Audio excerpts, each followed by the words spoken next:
সেই ফ্যাসিবাদের দোসররাই যেই জনাব নাহিদদেরকে অর্থ সংকলন করেননি, এটি জনাব নাহিদ আলমের স্পষ্ট করা উচিত বলে আমরা মনে করছি। দেখেছেন যে বাংলাদেশের গণ অভ্যুত্থানের মালিকানা নিয়ে একটি শ্রেণী গণ অভ্যুত্থানের মালিকানা ছিনতাই করার যে প্রবণতা তৈরি করেছে, এটি আপনারা ইতিমধ্যে গণমাধ্যমে দেখেছেন। আপনারা দেখেছেন যে নতুন রাজনৈতিক বন্দোবস্তের কথা বলে ইতিমধ্যে একটি নতুন রাজনৈতিক দল গঠিত হয়েছে, কিন্তু আমরা দেখেছি সেই নতুন রাজনৈতিক বন্দোবস্তের কথা বলে যে নতুন রাজনৈতিক দল গঠিত হয়েছে, সেই নতুন রাজনৈতিক দলে আমরা নতুনত্ব কোনো কিছুই দেখিনি।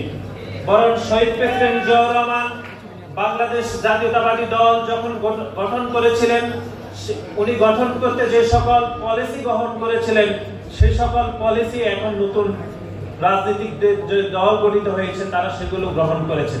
এটি কোনো দোষের কিছু নয় বলে আমরা মনে করছি। কিন্তু নতুন রাজনৈতিক বন্দোবস্তের কথা বলে যে নতুন রাজনৈতিক দল গঠিত হয়েছে, সেই নতুন রাজনৈতিক দলের মধ্যে যে সাংগঠনিক কাঠামো গঠিত হয়েছে, সেই সাংগঠনিক কাঠামোতে আমরা নতুন কোনো কিছু দেখতে পাইনি। তাদের নেতৃত্ব নির্বাচন খুবই গতানুগতিক এবং সিলেক্টিভ থেকে হয়েছে বলে আমরা মনে করছি।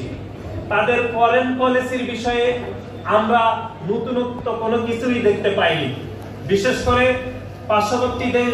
পার্শ্ববর্তী দেশ ভারত গত 15.5 বছর ধরে বাংলাদেশের একটিমাত্র রাজনৈতিক দলের সাথে তারা বন্ধুত্ব তৈরি করেছে, বরং বাংলাদেশের প্রত্যেকটি মানুষকে তারা বঞ্চিত করে শুধুমাত্র আওয়ামী লীগের সাথে তারা বন্ধুত্ব তৈরি করেছে।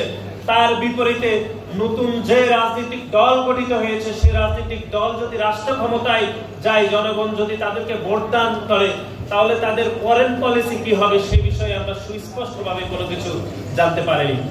এখন আপনারা দেখেছেন সেই রাজনৈতিক দলের প্রধান জনাব নাহিদ গণমাধ্যমে, একটি আন্তর্জাতিক গণমাধ্যমে তিনি বলেছেন যে বাংলাদেশের ধনী ব্যক্তিরাই নতুন রাজনৈতিক দলকে অর্থায়ন করেছেন।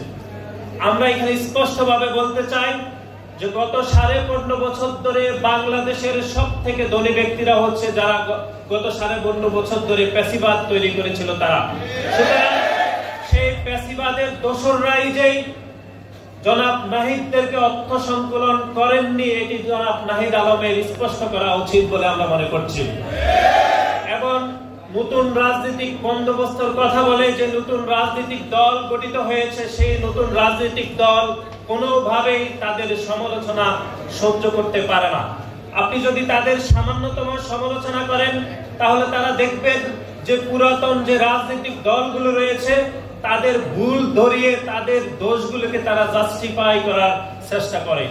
সুতরাং আমাদের সার্বিকভাবে মনে হয়েছে নতুন যে রাজনৈতিক দল গঠিত হয়েছে সেটি কোনোভাবে নতুন রাজনৈতিক বন্দোবস্তায়ন করতে পারেনি, বরং আদিম যুগের রাজনৈতিক বন্দোবস্তায়ন করতেই তারা নতুন রাজনৈতিক দল গঠন করেছেন।